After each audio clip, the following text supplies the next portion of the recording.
In this video, I'm going to show you all how to do like these back to back to back. This is a HIIT workout that I did. You guys can do them in sets or you can do them in HIIT.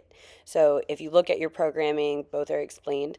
Just make sure that you're doing them all correctly. I'm going to explain what each movement is and where you should be feeling it.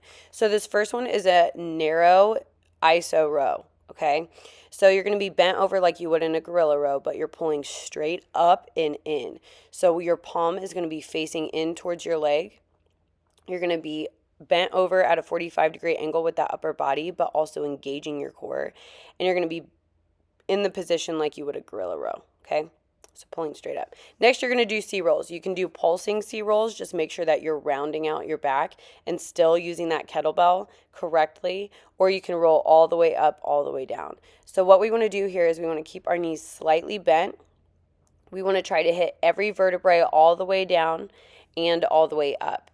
You'll notice in some of these clips where the kettlebell is kind of like going behind my feet, back towards my ankles. That's definitely what we want to be doing. You don't have to go fast. You almost kind of want to go a little bit slower so you can get that work out of your lower back. Next, what we're going to do are isolated carries. So I've got a kettlebell that weighs less up, a kettlebell that weighs more on the bottom.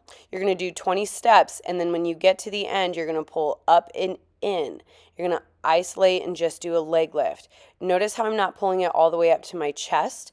I'm using the lower part of my core. So again, on the other side, you're going to switch and do the lighter weight on top. The lower weight is being carried on the bottom. You're going to do 20 steps, and then when you get to the end, you're going to pull up and in with your leg. So that normally takes about 40 seconds, okay? That's what we want to see. Next, what we're going to do are the wide gorilla rows. So you're actually going to be bent over and using 2 kettlebells, okay? You're going to be bent over like a gorilla, so your knees are slightly bent. The weight is in your heels. Your core is tight. You'll notice from the one angle that I am going all the way over to my one foot. So right here, I'm going all the way across and pulling up and in while simultaneously keeping my body parallel to the ground. And then last but not least are dead bugs with the weight up top.